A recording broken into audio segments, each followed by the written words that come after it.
मेरे ख्याल से कल की क्लास में हमने अर्थमेटिक प्रोग्रेशन के सम की डिस्कशन को स्टार्ट किया था और जो मैंने आखिरी क्वेश्चन कराया था वो रेंज वाला डिविजिबल बाय और नॉट डिविजिबल वाले क्वेश्चंस कराए थे आपको।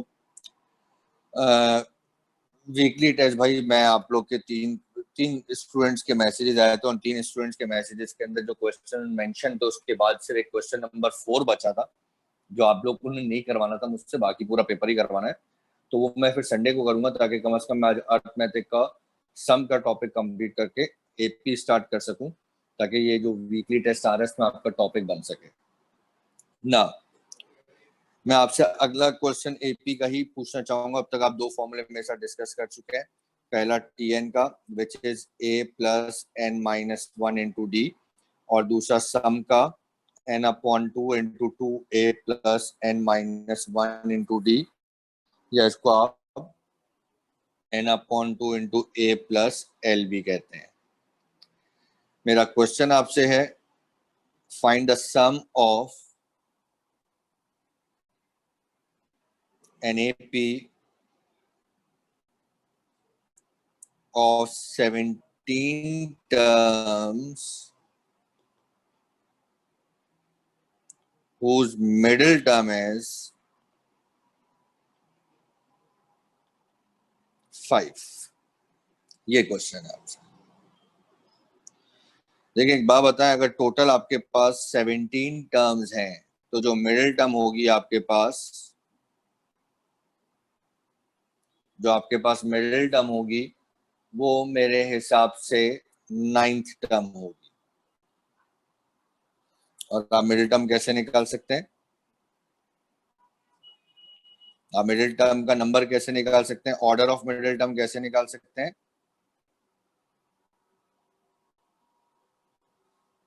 n plus one upon tooth term. अगर टोटल टर्म्स आपको ऑड में दी हुई है, इस वक्त अगर आप गौर करें तो आपको टोटल टर्म्स ऑड में दी हुई है 17। ठीक है, तो आपका मिडिल टर्म का ऑर्डर क्या बनेगा? n plus one upon tooth term. ठीक है, जिसमें n अगर मैं पुट करने बैठूं 17 पुट करो बेशक, 17 प्लस वन डिवाइडेड बाय 2, तो गौर करो तो तुम्हारे को आंसर क्या मिलेगा? 9 टर्म, जो कि इस वक्त आपके पास कितनी गिवन है? आपको 5। ठीक है,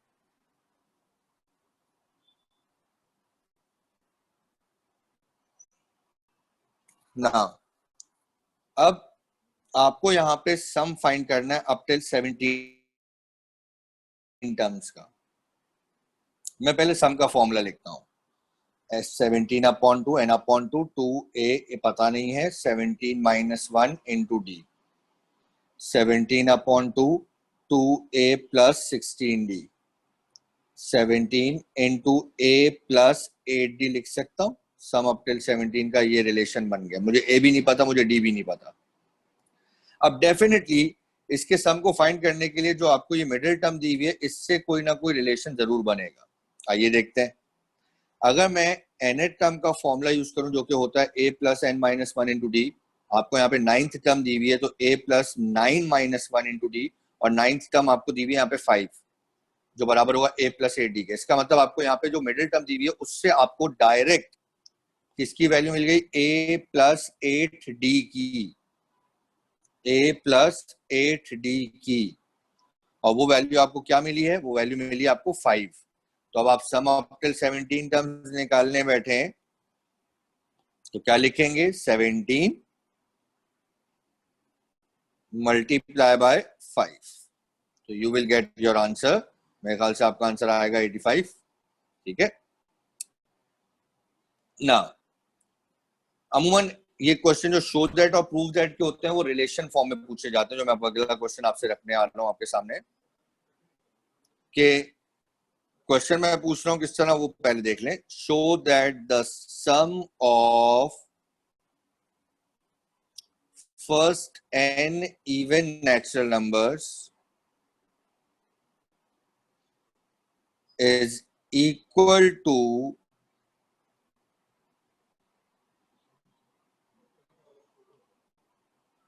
1 plus 1 upon n times of sum of first n odd natural numbers.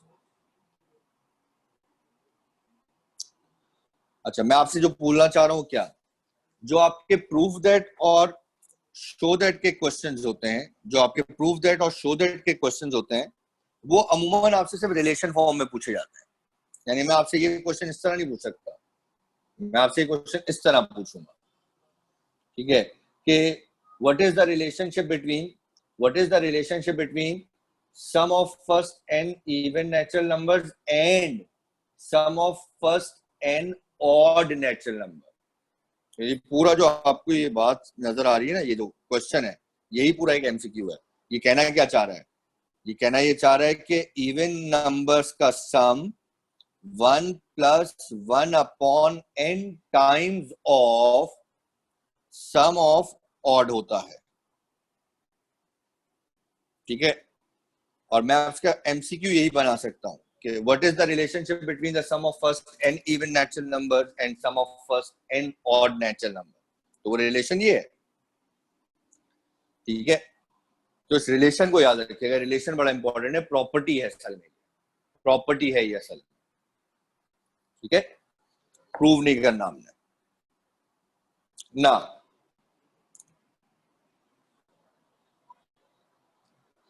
दूसरी प्रॉपर्टी यहाँ पे सम से रिलेटेड, अगेन एक क्वेश्चन आपके सामने शो दैट का रखूंगा, वही शो दैट का क्वेश्चन आपकी प्रॉपर्टी भी बनेगा.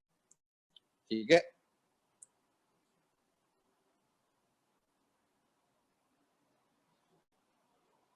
क्वेश्चन आपके पास है, if the sum of p terms is the same as that of q terms,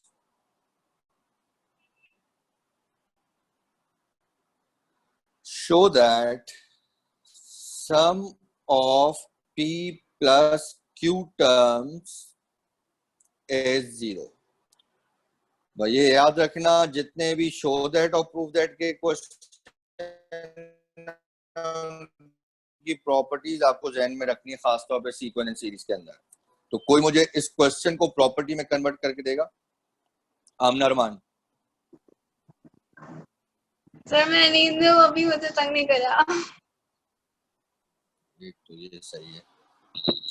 अच्छा भाई, किसी और को जाके तंग करते हैं. अखलाक. Yes sir. अस्सलाम वालेकुम. इसको रिलेशन में कन्वर्ट करोगे? वालेकुम सलाम.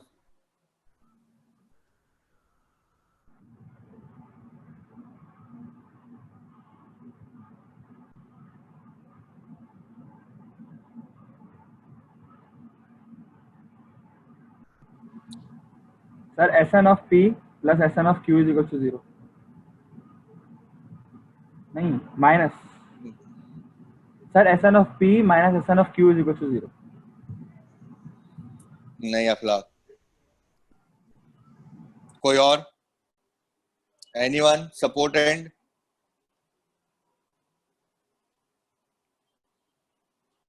तो जब मैं पूछने आया था तो क्यों नहीं दिया जवाब? अब उठ गई ना सर. हाँ बोलो. Sir sum Sn of P is same as that of Q term. मतलब Sn of P जो है वो Sn T नहीं Q.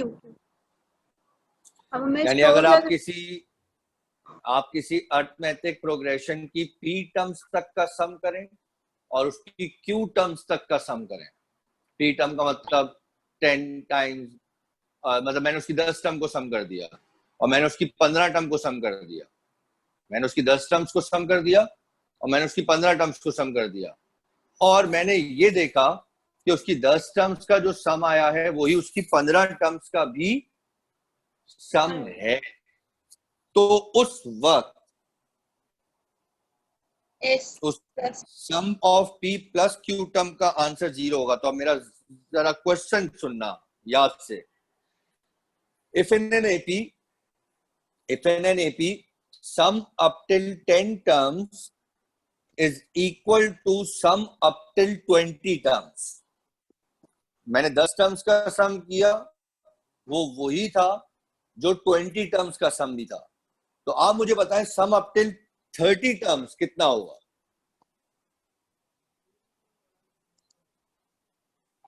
प्लस कर देंगे। जितना उसका 10 टर्म्स तक का ना, जितना उसका 10 टर्म्स तक का सम है वो बराबर है उसके 20 टर्म्स तक के सम के। तो उसकी 30 टर्म्स 30 टर्म्स तक का सम कितना होगा?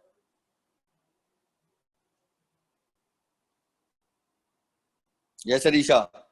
सर 0 होगा। 0 होगा। ये प्रॉपर्टी आपको ये बता रही है। यानी अगर आप, मैं बार बार रिपीट करूंगा, मैं बार बार रिपीट कर रहा हूं, अगर आप किसी, एक minute, yes Arisha? No sir, work कर रहे थे गलती से। ना, दैट मीन्स अगर आप किसी पर्टिकुलर अर्थमेटिक प्रोग्रेशन की कितनी भी टर्म्स का सम करें और वो किसी दूसरी क्वांटिटी ऑफ टर्म्स के सम के बराबर हो, और आपसे अगर उन दोनों की टोटल टर्म्स के सम का सम पूछा है, तो उस वक्त उसका सम 0 होगा। आई रिपीट, मैं एक एग्जाम्पल दोबारा कोट कर देता हूं। मैंने एक अर्थमेटिक प्रोग्रेशन की 5 टर्म्स का सम किया और मैंने उसी अर्थमेटिक प्रोग्रेशन की 10 टर्म्स का सम किया और दोनों का सम सेम आया, तो उसकी 15 टर्म्स का सम कितना होगा? आपका आंसर होगा 0। सर हम ये इसको इस सबका तरह भी लिख सकते हैं ना कि S sum of P plus Q is equal to sum of P minus sum of Q. हाँ, ये भी कह सकते हो। सर ये थोड़ा आसान है, आपको थोड़ा दिमाग घूम रहा है उसमें। नहीं, वो आप ये, मैं एक बात ध्यान में रखना, मैं आपसे पूछूंगा इसी तरीके से, मैं हाँ आपसे वो ये थोड़ी पूछूंगा। मेरी बात को समझो, मैंने आपसे रिलेशन, आपने तो उससे, देखिए आपने तो अब बताया ना मुझे कि यार इसका मतलब सर ये कहना चाह रहे हैं कि जो sum of P plus Q है ना, वो sum of P minus sum of Q है, क्योंकि दोनों बराबर हाँ हैं तो कैंसिल होकर 0 हो जाएगा। हाँ ये तुमने अखलाक मुझे इस क्वेश्चन की अलजबरा समझा दी है। इस क्वेश्चन का कॉन्सेप्ट ये नहीं है जो तुमने मेरे सामने रखा है। सर, कॉन्सेप्ट ये ये है ध्यान रखना। कि दो अर्थमेटिक प्रोग्रेशन है, तो अगर एक की एक 30 टर्म, अर्थमेटिक प्रोग्रेशन है, एक अर्थमेटिक प्रोग्रेशन है और उसकी डिफरेंट टर्म्स तक का सम हमने निकाला है और डिफरेंट टर्म्स का सम बराबर है, फिर उन दोनों टर्म्स को कंबाइन करा है तो उसका सम जब दोबारा निकाला तो आंसर कितना आया? 0। 0। ये है इसका कॉन्सेप्ट। एक ही एपी है, डिफरेंट एपीज नहीं है, सही है, सही है। ये ध्यान में रखना। ठीक है, एक अर्थमेटिक प्रोग्रेशन, उसकी तो तुमने 5 टर्म्स का सम किया, उसकी तुमने 15 टर्म्स का सम किया, दोनों का आंसर तुम्हें सेम मिला। मिसाल के तौर पे 5 टर्म का सम किया, आंसर मिला 100। 15 टर्म का सम किया, आंसर मिला 100। अब मैं तुमसे बोलूं उसकी 20 टर्म्स का सम बताओ कितना होगा? 0। ये है कहने का आंसर। सही सही। ठीक है, सो आई रिपीट, जितने भी आपके पास प्रूव दैट और शो दैट के क्वेश्चंस होते हैं वो आपके पास बेसिकली इस रिलेशन को याद करने का तरीका इस तरीके से होगा, उससे एमसीक्यू बन जाते हैं। यस अब्दुल्ला? सर एक एग्जांपल दे दें इसकी। ये मैं तुम्हें अभी बिल्कुल कल ही मैंने तुम लोग को एक क्वेश्चन कराया था, वही रखता हूं तुम्हारे सामने।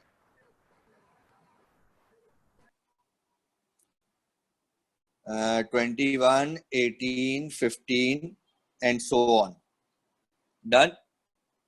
एक बात बताओ, इसकी 4 टर्म्स का सम कितना आ रहा था? 66। और इसकी 11 टर्म्स का सम भी कितना आ रहा था? 66। इसकी 15 टर्म्स का सम निकाल लो, बेशक 0 आएगा। ठीक है, ये कहने का मकसद है।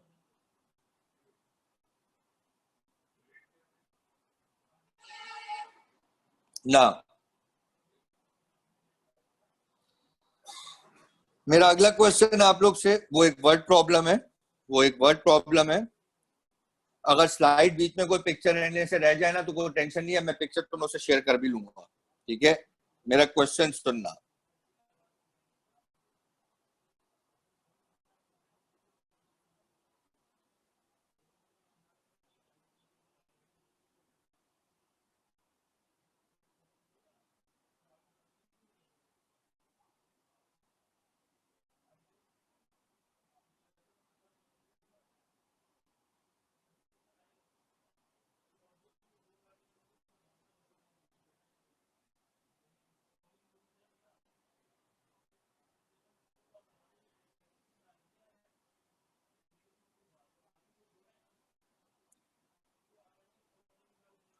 भाई अगर इसको सोल्यूशन भी करना है वो भी कर देता हूँ मैं, अगर इसको कंफ्यूजन है।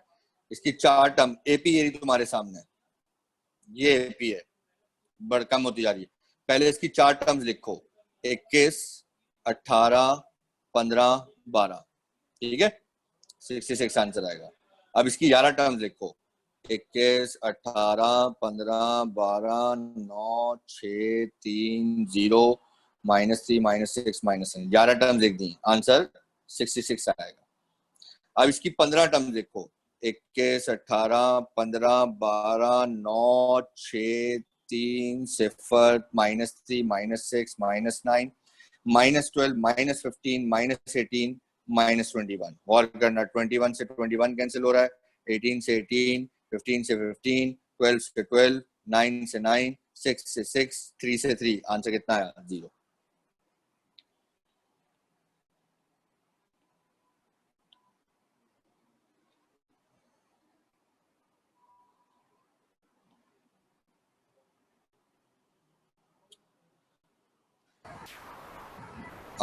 यस अब्दुल्ला, क्लियर हुआ?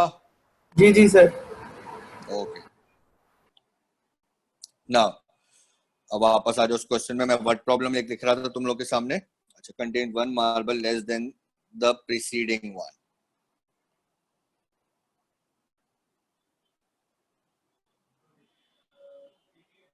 The last row consists of 1 marble only.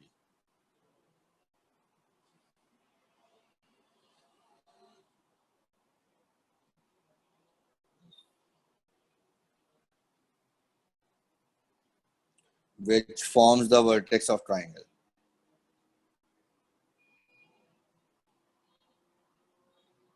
ठीक है? How many marbles are there in the base of triangle?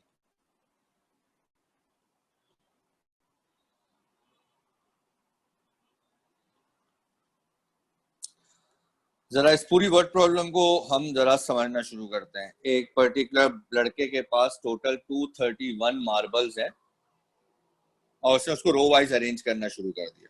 ठीक है भाई, करते करते जब वो आखिरी रो पे पहुंचा तो उसके हाथ में सिर्फ एक मार्बल था। अच्छा, और हर आने वाली जो रो, अब मतलब उसने यहाँ पे बेस से लिखना शुरू कर, यहाँ पे से मार्बल सेट करना शुरू किए होंगे, करते करते वो यहाँ पहुंचा और हर आने वाली रो जो है वो पिछली रो से एक कम हो रही है। तो खुद सोचो कि ये अगर आखिरी 1 है तो उससे पिछले कितना होगा 2, उससे पिछला कितना होगा 3, उससे पिछला कितना होगा 4, एंड करते करते हम बेस से बेशक स्टार्ट करके टॉप पे पहुंचे, लेकिन मैं समझा टॉप से बेस की तरफ रहा हूं। तो अगर मैं तुम्हें कहूं पहली रो में टॉप, मतलब पहली रो में मैं नहीं कह रहा, मतलब आखिरी रो की बात करूं तो आखिरी रो 1 है, उसके बाद 2 है, उसके बाद 3 है, एंड सो ऑन। मुझे ये पता करना है कि ये जो आखिरी रो है ना, इसमें कितने मार्बल्स होंगे। तो ये मेरी सीक्वेंस की लास्ट टर्म होगी, ये मेरी सीक्वेंस की लास्ट टर्म होगी। ठीक है ना? अब आप डेटा बनाते हैं। ए कितना 1, कॉमन डिफरेंस कितना 1। एक बात बताओगे, इस पूरे ट्राइंगल को बनाने में टोटल मार्बल्स कितने इस्तेमाल हुए होंगे 231। तो ये मेरे इस पूरे सीक्वेंस की सम हो गई। ये 3 चीजें मुझे बताएं। अब मुझे टीएन निकालना है, ये भी ध्यान में रखना, लेकिन टीएन को निकालने के लिए पहले मुझे एन चाहिए होगा। Let's start.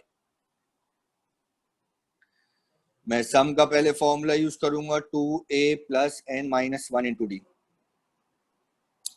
231 × 2 and 2 × a1 n - 1 × 1।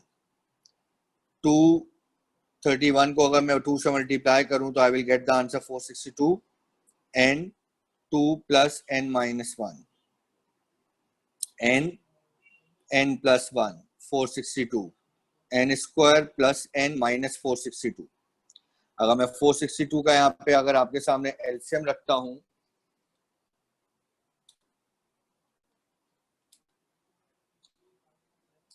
22 और 21 इसके फैक्टर्स बनेंगे।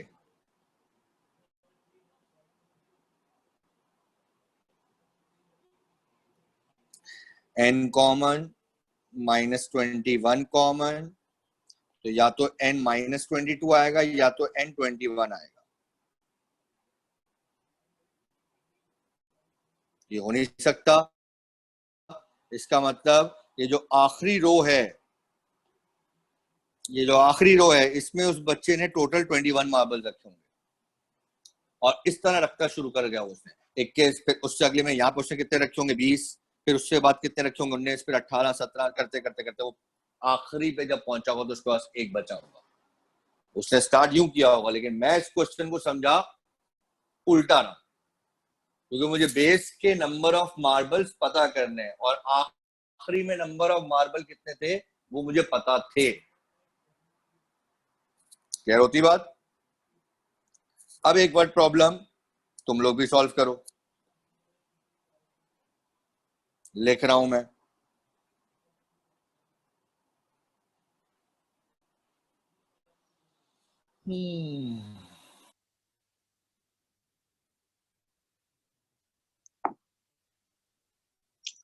तो शायर कह रहा है अ बेसीड फोर्ट्रेस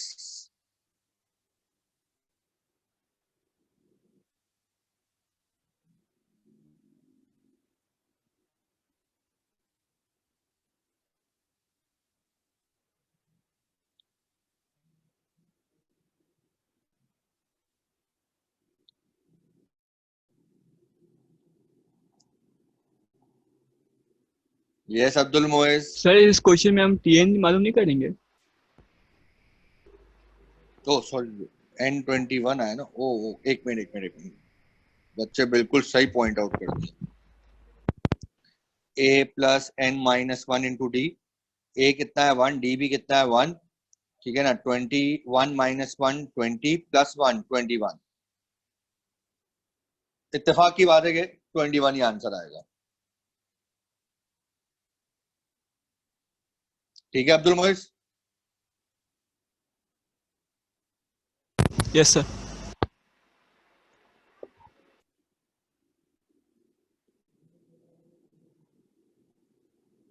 अच्छा अब जरा इस पे फोकस करो, इस साइड पे। 5700 man who have provision for 66 days if the garrison loses 20 men each day, for how many days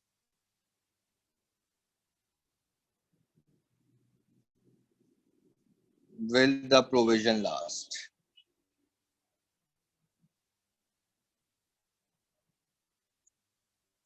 इस क्वेश्चन को करने के लिए मैं आप लोगों को 3 मिनट दे रहा हूं। थोड़ा सोचना भी पड़ेगा ना, तो अभी सोचो। जितना सोचने का टाइम अभी है वो अभी होगा।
बहुत जल्दी जाग गए, शायर बहुत जल्दी जाग गए, आमना रहमान और अब्दुल्ला।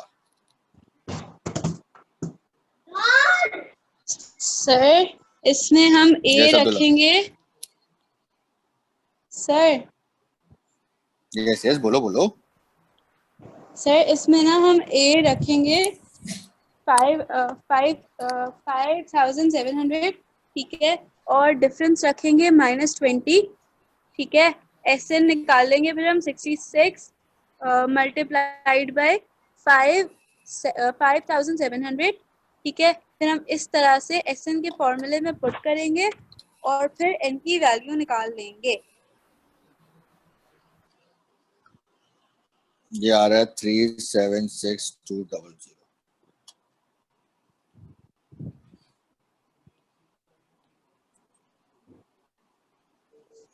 ये बाकी जिन्होंने रेज हैंड किया था, इसका मतलब उनका क्वेश्चन यही था, आंसर यही था। भैया ये डाटा कितनों को समझ में आ गया है? मतलब ज्यादा बेहतर ये सवाल पूछ लेता हूँ, कितनों को समझ में नहीं आया? जो आमना ने डाटा लिखवाया है ये कितनों को समझ नहीं आया?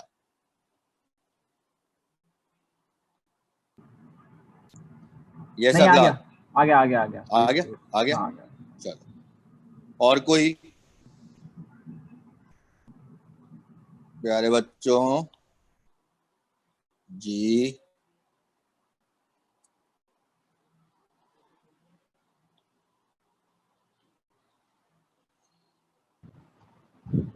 या क्लियर? नहीं सर, सॉल्व नहीं किया मैंने ये वाला। नहीं, वैसे डाटा तुम्हें समझ में आया? सर वैसे तो फुल क्लियर नहीं हुआ है, थोड़ा थोड़ा समझ आया बस। जुल्फिकार? सर इसमें हमें टीएन फाइंड करना है ना, एसएन थोड़ी करना है। एसएन तो उसमें बोला भी नहीं है, उस एन फाइंड करना है। इसमें एन, इसमें फाइंड एन करना है। मैं अब तुम्हें थोड़ा सा समझा देता हूँ, सारे समझ लो। हाँ। मोहम्मद अली, आपका कोई क्वेश्चन है? सर नहीं समझ में आया मुझे। सर एन तो अच्छा, 66 गिवन है ना? एन 66 नहीं गिवन ना।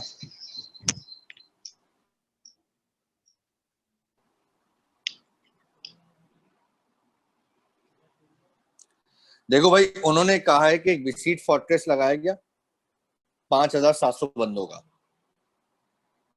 तो वो लोग खाना भी उस हिसाब से लेके गए 66 डेज का,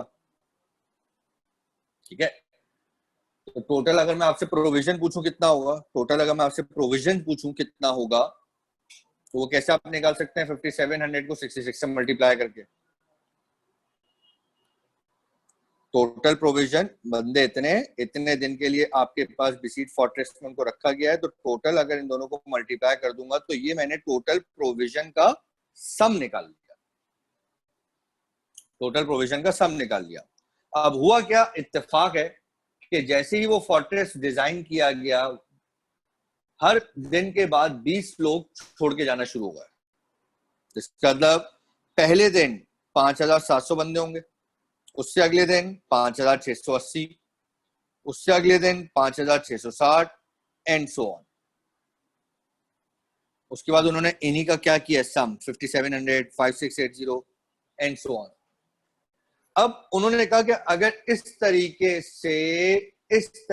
से 20-20 बंदे कम होना शुरू हो जाएं, तो जो हम प्रोविजन 66 डेज के लिए लेके गए थे, वो प्रोविजन अब कितने दिनों के लिए हो जाएगा? तो दैट मीन्स आपको क्या फाइंड करना है? N, that means number of days, ठीक है। अब अगर तुम इस सीक्वेंस को गौर करो तो तुम डी को कैसे निकाल सकते हो? 5680 में से 5700 को माइनस करोगे, आंसर आएगा -20। 5660 से भी 5680 को माइनस करोगे, आंसर आएगा -20।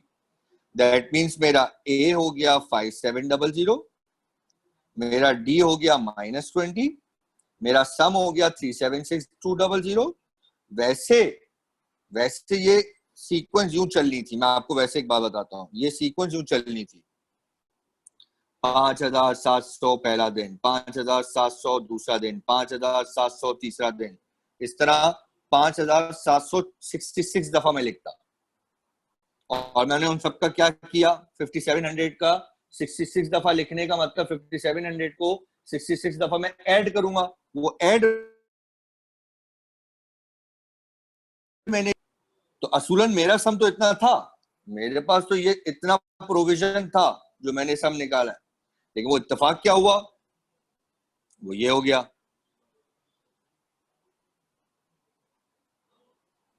अब आपसे पूछा गया कि कितना नंबर ऑफ डेज के लिए आपका प्रोविजन रहेगा, यूज द सेम सम, ठीक है। ऑब्वियसली बात है, प्रोविजन तो मैं लेके जा चुका हूँ ना, वो तो वहां पे मेरे पास पड़ा हुआ होगा, मैं तो इतने हिसाब से लेके गया था। क्लियर होता है?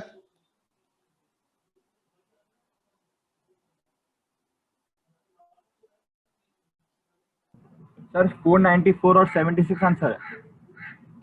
494 और 76। हाँ, तो अब इसका करेक्ट आंसर क्या दोगे तुम? सर दोनों ही करेक्ट दोनों होंगे क्योंकि positive है? डिक्रीज, हाँ दोनों पॉजिटिव है। हाँ, बस यहाँ डिक्रीजिंग है ना, डिक्रीजिंग बल्कि सही, प्रोग्रेशन है ना सही, सर। सही। हाँ सही है, ठीक है, ठीक है। इसका मतलब या तो आप प्रोविजन 494 डेज तक आप रख सकते हैं, अगर इसी तरह 20-20 कम होते रहेंगे, या फिर 76। और मैं इसका answer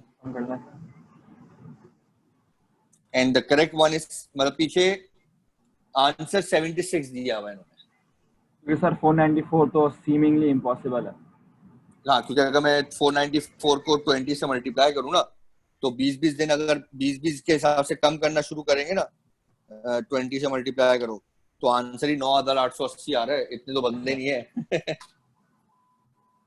that's why correct answer is 76। एक और ने भी कोई सवाल पूछा था, ये आंसर समझ में आया? करेक्ट 76 क्यों बोला है? क्योंकि अगर 20-20 के हिसाब से कम करूंगा तो 76 की फिजिबिलिटी तो बन सकती है। 494 डेज तक तो अगर मैं 20-20 कम करूंगा तो टोटल बंदे ही 9880 बनेंगे, इतने तो बंदे नहीं मेरे पास, ठीक है। दैट्स व्हाई आंसर दोनों पॉजिटिव है, अर्थमेटिक प्रोग्रेशन के हिसाब से दोनों सही है, लेकिन मेरे अपने वर्ड प्रॉब्लम की लॉजिक के हिसाब से मेरा करेक्ट आंसर कौन सा होगा? 76। ठीक, क्लियर होती बात? निकाल तो लोगे ना, डेटा बनाया तुम्हारे सामने, ये रहा ना। आगे बढ़ता हूं, मेरा क्वेश्चन है, मुझे पहली 4 terms of N AP find करके दें जब sum up till n terms ये है।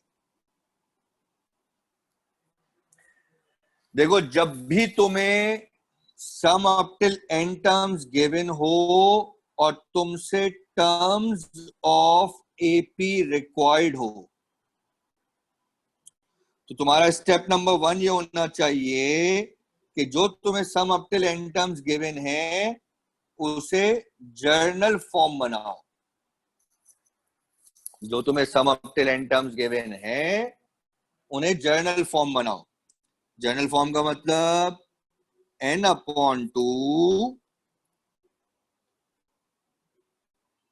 into 2a plus n-1 into d। अब जो ये मुझे सम दिया हुआ है इन्होंने, दिस वन, आओ जरा इसको ये शक्ल बनाते हैं, ये वाली। मुझे बाहर क्या चाहिए? n/2। सर पहले से मौजूद है, टेंशन लेने की कोई जरूरत ही नहीं है सर, जब तक हमें आपको कोई टेंशन की जरूरत नहीं। n/2 आ गया भाई। अब जो विद इन द ब्रैकेट वाली चीज है ना, उसमें तुम्हारा फोकस सिर्फ इस पे होना चाहिए कि यार किस तरह n-1 ब्रैकेट में आ जाए, है ना। अब n-1 ब्रैकेट में लाने के लिए गौर करो, मैं यहाँ पे क्या कर रहा हूँ, 7n माइनस, अब इसके साथ n है, मैं एक और 7 यहाँ पे लेकर आ जाऊं और उसमें से 7 कॉमन ले लूं तो ब्रैकेट में n-1 आ सकता है ना। तो याद रखना, जो n के साथ लिखा हुआ हो पहले उसी को ऐड और सब्ट्रैक्ट कर दो। n/2, अच्छा ये जो 7-1 है ये हो गया 6, और इसमें से तुमने 7 कॉमन ले लिया, क्या बचा? n-1, 7 कॉमन लेके, ठीक है। अब n/2 इंटू 6 को क्या मैं 2 का मल्टीपल लिख सकता हूं, इंटू n-1 इंटू 7। तो मेरे हिसाब से अब अगर मैं इसको इससे कंपेयर करूं, इस पूरे को अगर मैं जर्नल फॉर्म से कंपेयर करूं, ठीक है, तो जरा यहां आओ।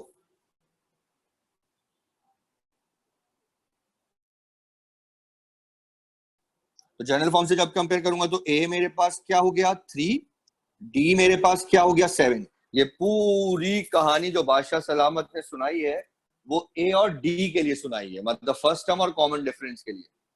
क्यों भाई? क्योंकि सर हमें एपी की अर्थमेटिक प्रोग्रेशन की पहली 4 टर्म्स फाइंड करनी थी।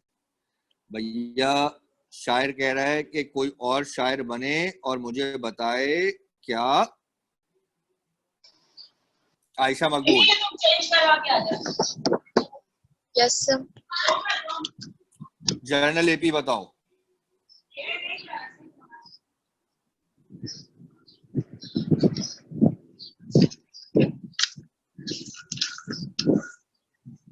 आयशा देख रही हो तुम?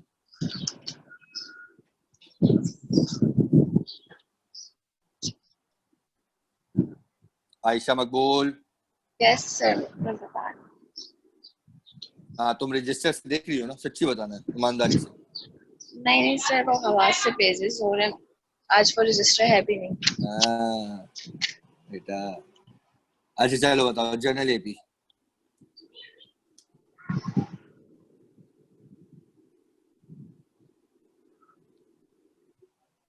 सर भी सहन में नहीं आ रही।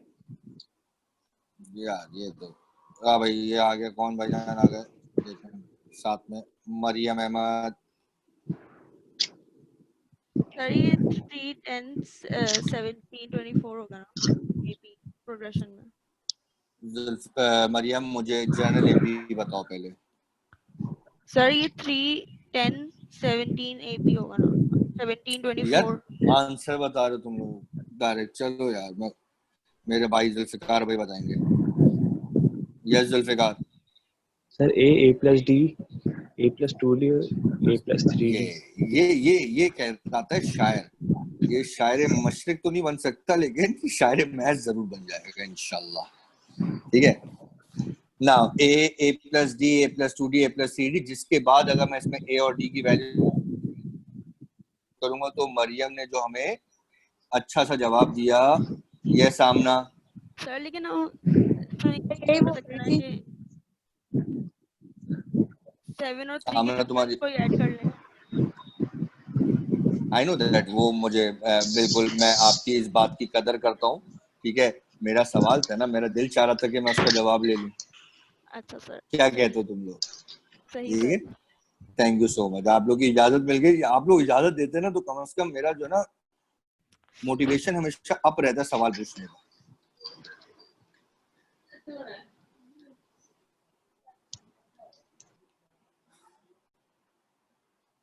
ना अब अगर मैं इसमें ए और डी पुट करूँ तो ऐसे ही तुम कर सकते हो कि फर्स्ट टर्म तुम्हारी 3, अगली टर्म 10 हो गई, उससे अगली टर्म 17 हो गई, उससे अगली टर्म 24 हो गई। तो दीज आर द 4 टर्म्स जो आपसे वो पूछ रहे थे।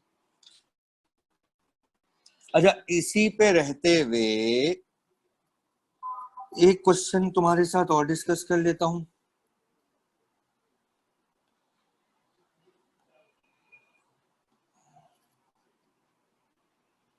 जल्दी से, सम ऑफ द फर्स्ट एंड मैं 2 क्वेश्चन लिख रहा हूं, पूरी क्लास जल्दी से सॉल्व करेगी।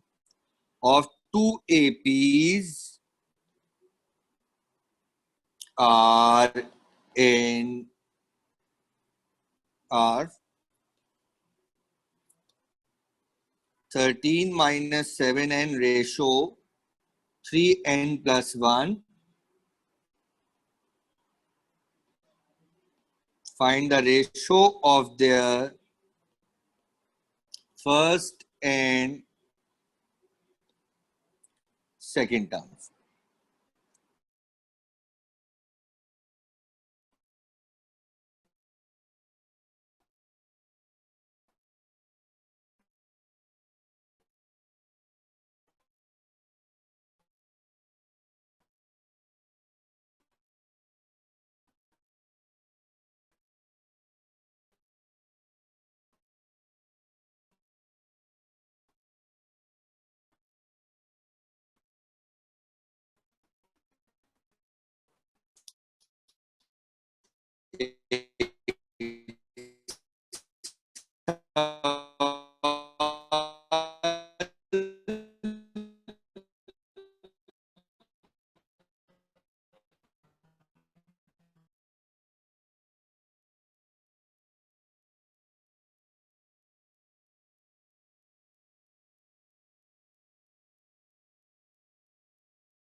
हेलो, हेलो जय सामना। सर, हो गया। अच्छा, सर तुम लोग बताओ के पास कैसे। स्क्रीन, एक बात बताओ, तुम लोग के पास स्क्रीन हाँ, शेयर हो रही है? नहीं आ रही। नहीं, अभी तुम लोग के पास पहले से क्वेश्चन आ गए थे क्या? ये मुझे बताओ बस। क्वेश्चन तो आ गया था कैसे लिया था तुम? तस्वीर ली थी? सर, मैंने लिख लिया था। अच्छा, लिख लिया था, ओके। बाकी सबके पास?